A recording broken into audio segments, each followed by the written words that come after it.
Hello and welcome to A Friend Remembers and the third video of the Final Fantasy Complete Series Retrospective. Here we're going to look at Final Fantasy III. Now, if this is your first video of this marathon, don't worry, I'm not going to rely on you with watching the retrospectives for Final Fantasy 1 and 2, but you might enjoy watching them first as a comparison point for this game. Final Fantasy III was originally released in Japan on the Famicom, their version of the Nintendo Entertainment System. It was the last 8-bit video game that they produced, released all the way back in 1990 before the launch of the Super Nintendo, and it was designed to be the third game in the trilogy that took together everything they'd learned from the original Final Fantasy and the sequel Final Fantasy II and tied all together in one epic new experience. They dropped a lot of things that they tried in the second game, almost went back to basics, but with one big, grand new idea. Final Fantasy III introduced the job system, which has been a mainstay of the franchise and possibly the thing that separated Final Fantasy from almost any other turn-based RPG system of the era of the next 10 years. The job system simply gives you the idea that each of your characters can be fundamentally different. I say Final Fantasy III introduced the job system. I think that's a bit of a lie. Everyone says that. It's the common trope is Final Fantasy III introduced the job system. But the idea was there in the first game. In Final Fantasy I, you chose 4 characters who had 4 either the same or different jobs. Fighter, red mage, white mage, black mage, monk, thief. They were jobs, they were classes, that your character would have different abilities, different statistics, different health points, they would hit harder, they would do more damage, they would have access to different levels of magical spells, depending upon their job. The difference being in the original game, this was a decision that you made when you started. It was like a class. It was like turn-based Dungeons & Dragons when you create a character sheet before starting the game. This is your character. This is who you're playing as.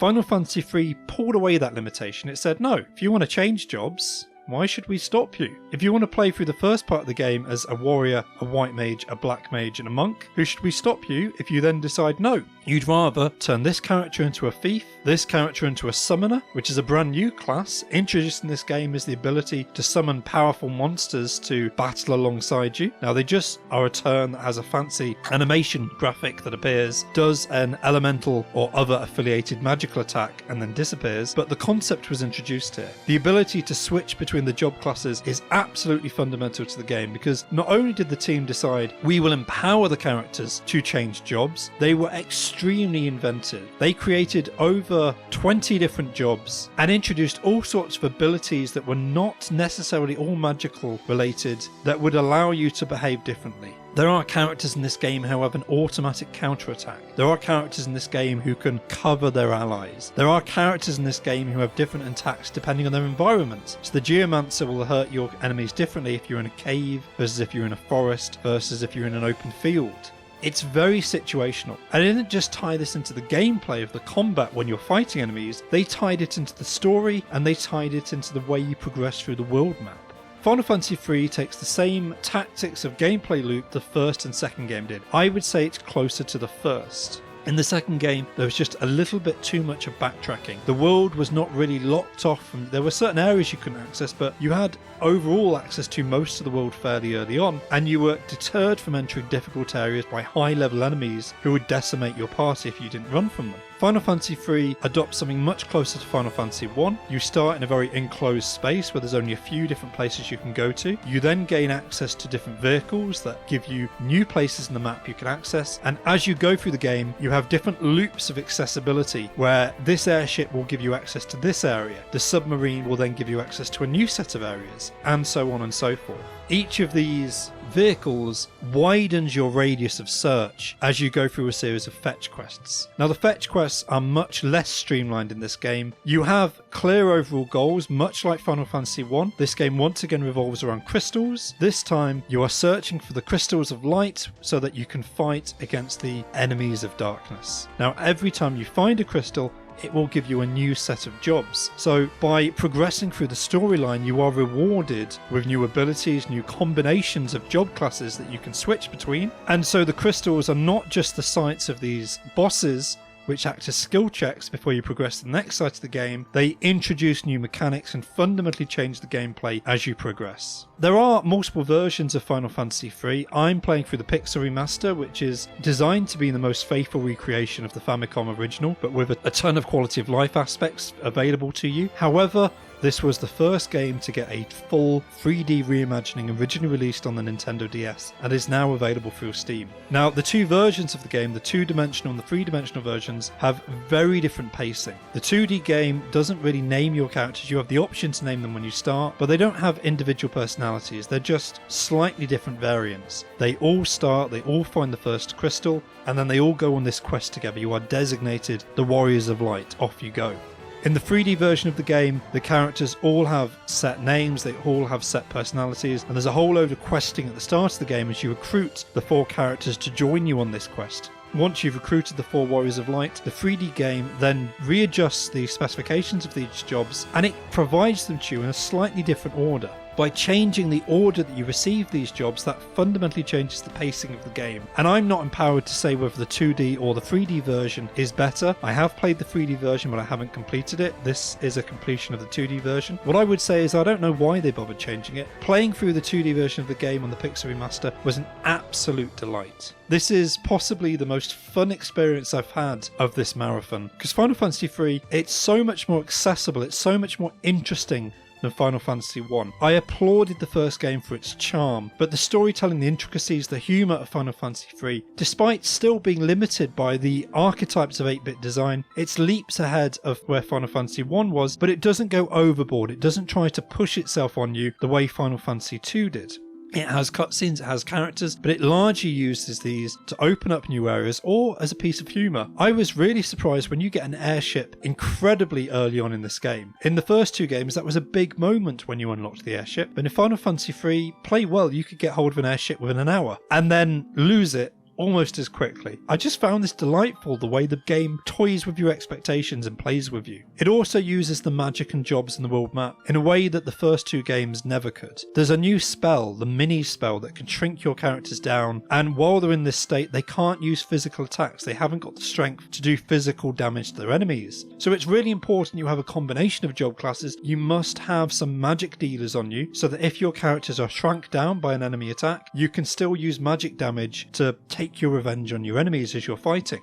But the mini spell doesn't just affect the combat loop, it also affects the world map, because there are some dungeons or some villages that are hidden in tiny crevices in the wall or beneath the long grass, and you need to shrink your characters down with the mini spell and then walk and enter these hidden miniature places to interact with plot threads or talk to NPCs hidden away. The game's constantly delighting you with this little combination between the job classes, the magic system, the world map, the combat. All of the systems are working together. And although it punishes you for changing job initially, there is a short cooldown period where your character adjusts the new job, and then as you play with a job you level that job up, so your characters have their inbuilt level. As you play through the game they get stronger, but every job has its own associated level. So the longer your character fights as a white mage, the more access to high powered spells they'll have, the more health points they'll have when they're hit, the more robust they'll become in combat. Switch your high powered white mage to a geomancer, who is also a spellcasting job class, but you'll have an instant penalty because the geomancer job won't be leveled up. You'll have to work to train that character in the new job, build new abilities, build new skills as a geomancer. What the game wants you to do whilst you're on this gameplay loop of searching for the crystals, getting new vehicles, getting new items that will unlock wider areas of the map, try different combinations of the jobs, settle your characters into, but be flexible. You want to put the time in to build the job classes up so that you have high level characters with large health pools and access to high level abilities so you can decimate your enemies, but you also want the flexibility to be able to change. There are dungeons later on in the games where if you have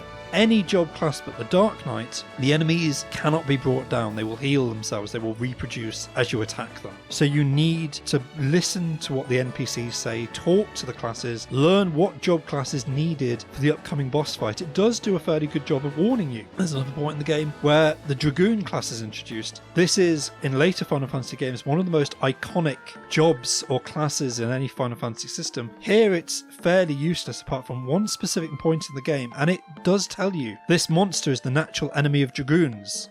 it fears them. And you know if you train up Dragoon class for that fight, you'll have a much easier time than you would have if you approach it different ways. It rarely forces you, though, apart from, as I said, the Dark Knight dungeon and the mini dungeons where you must be Shrank and you must rely on magics. You're largely free to try whatever combination of jobs you want that you enjoy playing with. This is a very open game, free for you to experiment with. It wants you to develop a play style that suits your interest. Do you rely on brute force? Do you rely on magic? What combination and what set of classes? With over 20 jobs to choose from, you're spoilt for choice.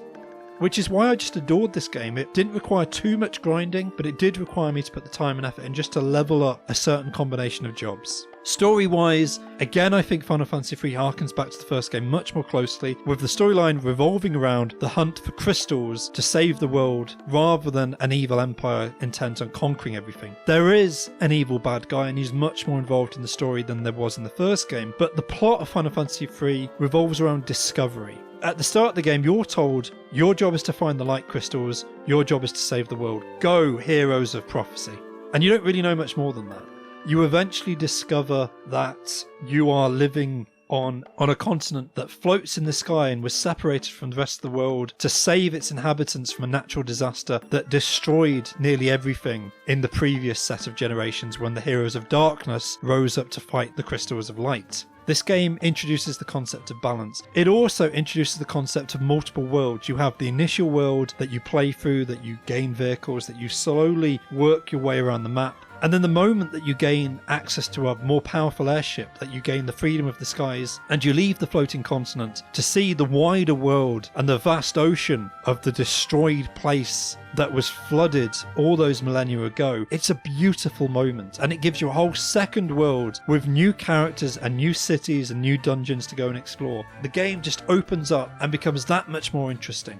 You eventually find out the name of the man who is attempting to destroy the world, who has been attacking the crystals. You go up against him, and there's, in line with the first two games, a last-minute plot twist where you find out who the real enemy is, who's trying to upset the difference between the forces of light and the forces of darkness. You have the friends you've made along the way coming to support you, and you uncover the ancient heroes of darkness from legend as you attempt to regain balance between the forces of light and dark. It's a fairly simple storyline, but I did enjoy the focus here was introduce exciting and interesting lore. There's a lot of conceptually interesting stuff about the history of these characters, what it says about fantasy archetypes. It doesn't get too hung up on the personalities. People have interesting designs, interesting motives. They're only relevant for the story for a couple of minutes, and then you move on. Their implication and what they mean to the wider world is more interesting than the dialogue shared between the characters. And that was, I think, the team adjusting to the limitations of the technology they had when they designed this game. It's still an 8-bit Final Fantasy game at heart, even with the done-up graphics. It's a simple gameplay loop, but it's it's a delightful one. The pacing has rarely been bettered in the Final Fantasy series. So I can heartily recommend Final Fantasy III. Whatever version of the game you play, my heart's always going to be with the pixel remastered version. This doesn't look the same as the original, but it's fairly faithful. You can switch between the modern on reorchestrated and the classic 8-bit sound chips on the console releases. There's no reason not to play this game. I would say, if you're looking for one of the original trilogy to go back to, Final Fantasy I will always be the starting point. But Final Fantasy III is so much better than it in so many different ways. Had the Final Fantasy series just been a trilogy, this would have been one hell of a game to go out on.